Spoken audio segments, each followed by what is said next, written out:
Hello everyone, welcome to my channel.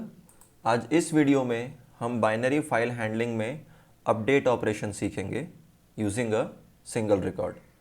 Basically करना क्या है, सबसे पहले एक बाइनरी फाइल बनाएंगे, उसमें हम लोग डेटा राइट करेंगे using a single record and then एक रीड फंक्शन लिखेंगे जो उस बाइनरी फाइल के अंदर लिखे हुए डेटा को रीड करेगा एंड देन उसके बाद हम एक अपडेट फंक्शन लिखेंगे। अपडेट फंक्शन क्या करेगा, उस सिंगल रिकॉर्ड के अंदर नेस्टेड लिस्ट की फॉर्म में डेटा स्टोर होता है। हमारे पास एक लिस्ट होती है जो कि नेस्टेड लिस्ट होती है और उसके अंदर सब लिस्ट की फॉर्म में डेटा स्टोर होता है।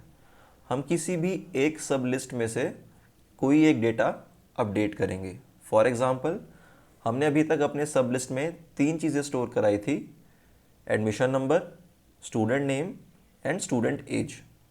इस प्रोग्राम में हम लोग क्या करेंगे, हम यूज़र से एक एडमिशन नंबर मांगेंगे कि जिस बच्चे का एडमिशन नंबर XYZ कुछ भी है जो यूज़र चाहता है। फॉर एग्जांपल, यूज़र बोलता है कि जिस बच्चे का एडमिशन नंबर 4895 है उसकी आप एज अपडेट कर दीजिए। उस बच्चे की एज 17 थी, उस बच्चे की एज आप 20 कर दीजिए। या फिर यूज़र ऐसे भी बोल सकता है कि जिस बच्चे का नाम XYZ है, नाम कुछ भी हो सकता है, उसकी एज को अपडेट करना है। सो बेसिकली हमें अपनी बाइनरी फाइल के अंदर लिखे हुए डेटा को अपडेट करना है यूजिंग अ सिंगल रिकॉर्ड इस वीडियो में। तो चलिए शुरू करते हैं। सबसे पहले हम एक बाइनरी फाइल बनाएंगे। बाइनरी फाइल बनाने के लिए सर्च बार में जाके नोटपैड ओपन करेंगे। नोटपैड ओपन करने के बाद हम फाइल में जाएंगे, सेव एज में जाएंगे और यहाँ पर एक बाइनरी फाइल क्रिएट करेंगे। नाम आप कुछ भी रख सकते हैं, मैंने बाइनरी फाइल रखा है और आप उसको एक्सटेंशन प्रोवाइड करेंगे। Extension should be .dat। इसी से पता चलता है कि आपने एक बाइनरी फाइल क्रिएट की है। देन इसको यहाँ से क्लोज करेंगे, नोटपैड को क्लोज करेंगे और एक बार चेक करेंगे कि हमने जो बाइनरी फाइल बनाई है वो बाइनरी फाइल ही बनी है या नहीं। उसके लिए फाइल के ऊपर राइट क्लिक करेंगे, प्रॉपर्टीज़ में जाएंगे और टाइप ऑफ फाइल चेक करेंगे। यहाँ देखिए एक्सटेंशन .dat अगर आपको दिखाई दे रहा है, इसका मतलब कि आपकी बाइनरी फाइल बन चुकी है। इसको यहाँ से क्लोज करेंगे और IDLE में जाकर अपनी कोडिंग स्टार्ट करेंगे। सबसे पहले IDLE ओपन करते हैं। देखिए हमें यहाँ पर सबसे पहले एक राइट फंक्शन लिखना पड़ेगा जो हमारी फाइल में डेटा राइट करेगा। उसके बाद एक रीड फंक्शन लिखना होगा जो हमारी फाइल में से डेटा रीड करेगा। उसके बाद अपडेट के लिए एक फंक्शन लिखेंगे और अपडेट करने के बाद हम फिर से रीड फंक्शन डिस्प्ले करेंगे एक बार, सो दैट अपडेट होने के बाद हमारी फाइल में क्या चेंज हुआ है, वो डेटा अपडेट हुआ है या नहीं, वो हमें पता चल जाए। तो इसके लिए मैंने जो रीड राइट वाला कोड है वो लिख कर रखा हुआ है सो दैट हमारा ज़्यादा टाइम ना लगे। वो मैंने आपको पहले कराया भी हुआ है, सो वीडियो ज़्यादा लेंदी नहीं होगी उससे। यहाँ देखिए आप, सबसे पहले पिकल को इंपोर्ट करेंगे एंड देन उसके बाद this is the code to write the data into the binary file using a single record. ये आपको मैंने एक्सप्लेन किया हुआ है प्रीवियस वीडियोस में। And this is the function which is use to read the data from the binary file using a single record. So read और write function हमने लिख लिया है और अब हम लोग लिखेंगे how to update the data into the binary file using a single record. चलिए शुरू करते हैं। सबसे पहले हम लोग फंक्शन हेडर लिखेंगे, डेफ और एक फंक्शन का नाम। सो डेफ, सपोज फंक्शन का नाम दिया मैंने अपडेट बाइनरी। उसके बाद फंक्शन हेडर के बाद जिस फाइल में डेटा आपको अपडेट करना है उस फाइल को ओपन करेंगे। तो फाइल हमारी सेम है, सो यहाँ से मैं ये पूरा कॉपी कर लूँगा और यहाँ पर पेस्ट करूँगा।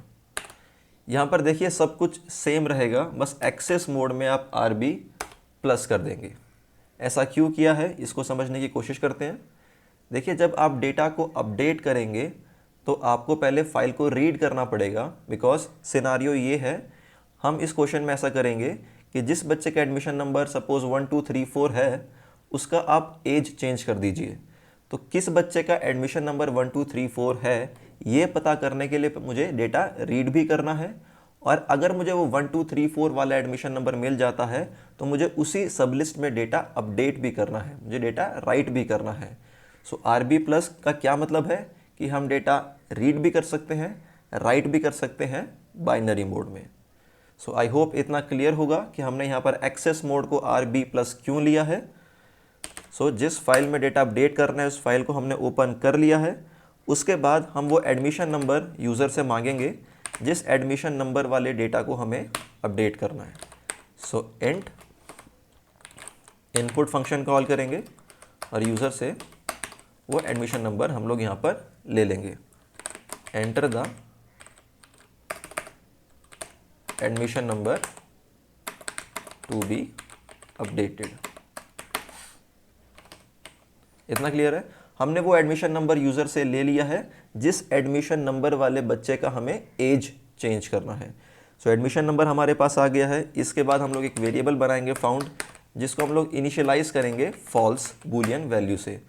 यहाँ पर ये फॉल्स ये इंडिकेट कर रहा है कि जिस सबलिस्ट को मुझे अपडेट करना है वो सबलिस्ट मुझे अभी नहीं मिली है। अगर वो मुझे मिल जाएगी जिसमें मुझे डेटा अपडेट करना है तो डेटा अपडेट करने के बाद मैं फाउंड को वहाँ पर ट्रू कर दूंगा। इतना क्लियर है? फाइल को ओपन कर लिया है, जिस सब लिस्ट को अपडेट करना है उसका एडमिशन नंबर भी हमने यूज़र से ले लिया है और एक फाउंड वेरिएबल बनाया है जिसको हमने फॉल्स से इनिशियलाइज भी कर लिया है। जैसा कि हमें पता है कि हमारा डेटा सिंगल रिकॉर्ड की फॉर्म में स्टोर है तो हमें लोड फंक्शन एक ही बार कॉल करना होगा और एक ही बार लोड फंक्शन कॉल करने से हमारा एंटायर जो रिकॉर्ड है, जो नेस्टेड लिस्ट है, वो REC के अंदर सेव हो जाएगी। देखिए कैसे। REC equal to pickle module का हम लोग फंक्शन यूज़ करेंगे लोड फंक्शन, और लोड फंक्शन के अंदर हम अपनी बाइनरी फाइल का फाइल ऑब्जेक्ट पास करेंगे। So my file. सो हमने वो पूरा डेटा जो सिंगल रिकॉर्ड की फॉर्म में स्टोर था फाइल के अंदर, हमने REC के अंदर सेव कर लिया है। REC बेसिकली एक नेस्टेड लिस्ट है। सो हम लोग अब इस REC के ऊपर फॉर लूप चलाएंगे फॉर I इन REC। इससे क्या होगा, REC एक नेस्टेड लिस्ट है और I के अंदर एक एक सब लिस्ट आनी शुरू हो जाएगी और हम लोग चेक कर लेंगे if I of 0 equal to equal वही एडमिशन नंबर है या नहीं जो यूज़र ने डाला है। यहाँ देखिए हमने यहाँ पर I ऑफ 0 ही क्यों लिया है, बिकॉज हमारी जो नेस्टेड लिस्ट है उसके 0 इंडेक्स पे एडमिशन नंबर है, 1 इंडेक्स पर एस नेम है एंड सेकेंड इंडेक्स पर एस एज है। मुझे क्या मैच करना है, एडमिशन नंबर, इसलिए मैंने I ऑफ 0 इंडेक्स लिया है। सो जो एडमिशन नंबर यूज़र ने डाला है अगर वो एडमिशन नंबर मुझे किसी सब लिस्ट में मिल जाता है, इट मीन्स जिस सब लिस्ट को अपडेट करना है मुझे वो सब लिस्ट मिल गई है। अब मुझे वहाँ पर एज चेंज करनी है तो यहाँ देखिए एज कौन से इंडेक्स पर प्रेजेंट है, 0 1 2। सो I ऑफ 2 में जाऊँगा मैं और यूज़र से एक नई एज यहाँ पर हम लोग मांग लेंगे। Enter the updated age. User कोई एक नई एज डालेगा जो अपडेटेड है, जो हमें अपडेट करनी है अपने रिकॉर्ड के अंदर, और जैसे ही मैं अपडेटेड एज यूज़र से लूँगा तो मैं अपने फाउंड वेरिएबल को भी ट्रू बना दूंगा, बिकॉज जिस सबलिस्ट में मुझे डेटा अपडेट करना था वो सबलिस्ट मुझे यहाँ पर मिल चुकी है। आई होप इतना क्लियर होगा। अब यहाँ पर आप एक चीज़ समझने की कोशिश करें, जब हमने ये वाला स्टेटमेंट एग्जीक्यूट किया था REC equal to pickle dot load my file, तो इस केस में क्या हुआ कि सिंगल रिकॉर्ड की फॉर्म में डेटा स्टोर था और पूरा रिकॉर्ड उठकर REC के अंदर चला गया है। इस केस में क्या होगा, जब मेरा पूरा रिकॉर्ड रीड हो गया है तो मेरा जो फाइल पॉइंटर है, मेरा जो कर्सर है, वो मेरे सिंगल रिकॉर्ड के एंड में पहुंच गया है और मुझे अगर डेटा अपडेट करना है तो मुझे उस कर्सर को फाइल के स्टार्टिंग में लाना होगा जो फाइल की 0 बाइट पोजीशन है, और वहाँ पर जाके मैं नया रिकॉर्ड डंप कर दूंगा सो दैट वो मेरे पुराने डेटा को ओवरराइड कर दे और मेरी बाइनरी फाइल के अंदर एक ही रिकॉर्ड प्रेजेंट हो। सो अपनी बाइनरी फाइल के 0th बाइट पोजीशन पर जाने के लिए, मीन्स अपनी बाइनरी फाइल के स्टार्टिंग पोजीशन पर जाने के लिए मैं एक फंक्शन यूज़ करूँगा यहाँ पर, which is seek function. Seek 0, देखिए सीक 0 से क्या होगा, मेरी जो बाइनरी फाइल है उसकी 0th बाइट पोजीशन, मतलब मेरी बाइनरी फाइल की जो स्टार्टिंग पोजीशन है मैं वहाँ पर चला जाऊँगा। अब स्टार्टिंग पोजीशन पर जाने के बाद मैंने जो अपना रिकॉर्ड अपडेट किया है उसको मैं अपनी बाइनरी फाइल में डंप कर दूँगा।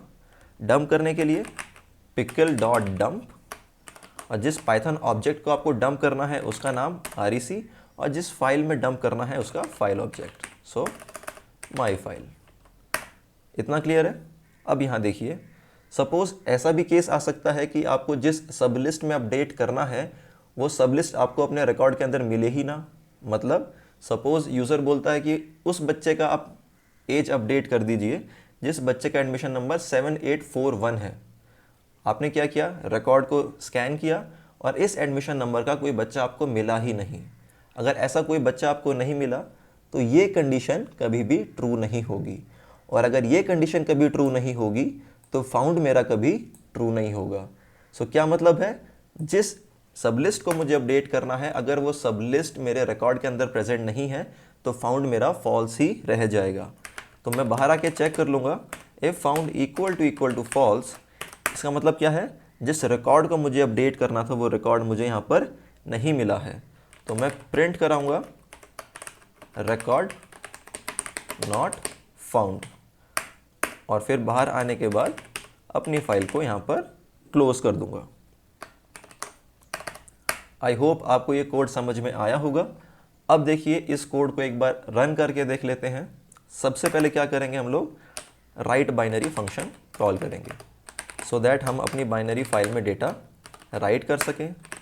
उसके बाद रीड बाइनरी फंक्शन कॉल करेंगे सो दैट हमारी बाइनरी फाइल के अंदर जो डेटा प्रेजेंट है उसको हम लोग एक बार देख सकें क्या डेटा प्रेजेंट है इसके अंदर। उसके बाद हम अपडेट बाइनरी फंक्शन को कॉल कर देंगे। इससे क्या होगा, जो हमारी बाइनरी फाइल है उसके अंदर हम डेटा को अपडेट कर देंगे। अब डेटा अपडेट होने के बाद हमें फिर से देखना है कि एक्चुअल में डेटा अपडेट हुआ है या नहीं, तो एक बार फिर से रीड बाइनरी फंक्शन कॉल कर देंगे। इससे क्या होगा कि हमारा डेटा जो अपडेटेड है वो हमें डिस्प्ले हो जाएगा। सो आई होप इतना आपको समझ आया होगा। एक बार इस कोड को रन करके देखते हैं, थोड़ा और कॉन्सेप्ट आपका क्लियर हो जाएगा। सो इसको एक बार रन करेंगे। Enter the admission number, suppose 1 2 3 4, then students name, suppose Rohit, enter the age of student, suppose 20, want to continue, yes, enter the admission number 5689, enter the student name, let's say Arvind, enter the age of student 41, sorry ज़्यादा हो जाएगा ये student के लिए, so 20, want to continue, yes, enter the admission number 6989, enter the student name, so let's say Shekhar, enter the age of student, let's say 16, want to continue, no।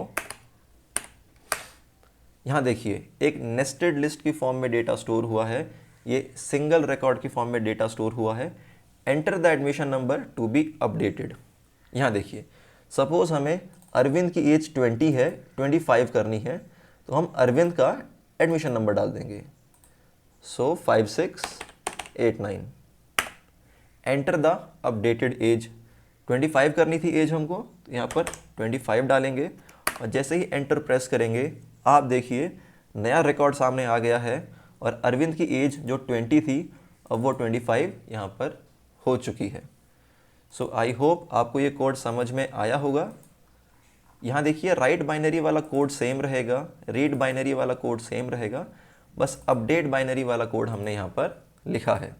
एक बार मैं फिर explain कर देता हूँ अपडेट बाइनरी को। सबसे पहले आपको जिस फाइल में डेटा राइट करना है, अपडेट करना है, उस फाइल को आप ओपन करेंगे RB+ मोड में, एंड देन वो एडमिशन नंबर आप यूज़र से ले लेंगे जिस एडमिशन नंबर वाले स्टूडेंट का आपको एज अपडेट करना है। फिर हमने एक फाउंड वेरिएबल लिया है जिसको हमने फॉल्स से इनिशियलाइज़ किया है। यहाँ पर ये फॉल्स ये इंडिकेट कर रहा है कि जिस सब लिस्ट को मुझे अपडेट करना है वो अभी तक मुझे नहीं मिली है, अगर मुझे वो मिल जाएगी तो मैं इसको ट्रू बना दूंगा, और अगर मुझे सब लिस्ट नहीं मिलती है जिसमें मुझे डेटा अपडेट करना है तो मेरा फाउंड वेरिएबल एंड में फॉल्स ही रहेगा। उसके बाद मैंने अपनी बाइनरी फाइल में से उस सिंगल रिकॉर्ड को फेच कर लिया है यूजिंग लोड फंक्शन और REC के अंदर सेव कर दिया है। अब REC एक नेस्टेड लिस्ट बन गई है, तो इस REC के ऊपर मैंने एक फॉर लूप लगाया है और इस आई के अंदर एक एक सब लिस्ट आती रहेगी और उसके 0 इंडेक्स पर एडमिशन नंबर प्रेजेंट है। सो जो एडमिशन नंबर यूज़र ने डाला है, अगर वो एडमिशन नंबर मेरी सब लिस्ट के एडमिशन नंबर से मैच कर जाता है, इट मीन्स जिस सब लिस्ट में डेटा अपडेट करना है वो सब लिस्ट मुझे मिल गई है। तो उसके सेकंड इंडेक्स पर एज प्रेजेंट है, उस सेकंड इंडेक्स पर हम लोग अपडेटेड एज यूज़र से लेके इंसर्ट कर देंगे और अपने फाउंड वेरिएबल को ट्रू बना देंगे, बिकॉज जिस सब लिस्ट में डेटा अपडेट करना था वो मुझे सब लिस्ट मिल चुकी है। बट फर्स्ट रिकॉर्ड को रीड करने के बाद मेरा जो कर्सर है बाइनरी फाइल में वो एंड में पहुंच चुका होगा और मुझे डेटा स्टार्टिंग से राइट करना है, बिकॉज अगर मेरा कर्सर एंड में पहुंच चुका है और मैं फिर डंप करूंगा तो मेरी फाइल के अंदर दो रिकॉर्ड्स आ जाएंगे। मुझे उसी एग्जिस्टिंग सिंगल रिकॉर्ड के अंदर डेटा अपडेट करना है, तो मेरा कर्सर जो नेस्टेड लिस्ट के एंड में पहुंच चुका है उसको स्टार्टिंग में लाने के लिए बाइनरी फाइल के मैं सीक फंक्शन का यूज़ करूंगा। सीक 0 का मतलब है कि मेरी जो बाइनरी फाइल है उसकी जो 0th बाइट पोजीशन है, means starting position, initial position पे मेरा कर्सर ले आए और वहाँ पर जाकर मैं अपने पाइथन ऑब्जेक्ट को अपनी बाइनरी फाइल के अंदर राइट कर दूंगा। और अगर जिस सब लिस्ट में डेटा अपडेट करना था अगर वो प्रेजेंट ही नहीं है रिकॉर्ड के अंदर, तो मेरा फाउंड वेरिएबल फॉल्स ही रहेगा और मैं चेक कर लूँगा नीचे आकर। अगर मेरा फाउंड वेरिएबल फॉल्स है, इट मीन्स वो रिकॉर्ड मुझे नहीं मिला है जिसमें मुझे डेटा अपडेट करना था, तो मैं प्रिंट करा दूंगा रिकॉर्ड नॉट फाउंड और अपनी फाइल को यहाँ पर क्लोज कर दूंगा। आई होप आपको ये कोड समझ आया होगा। Thank you.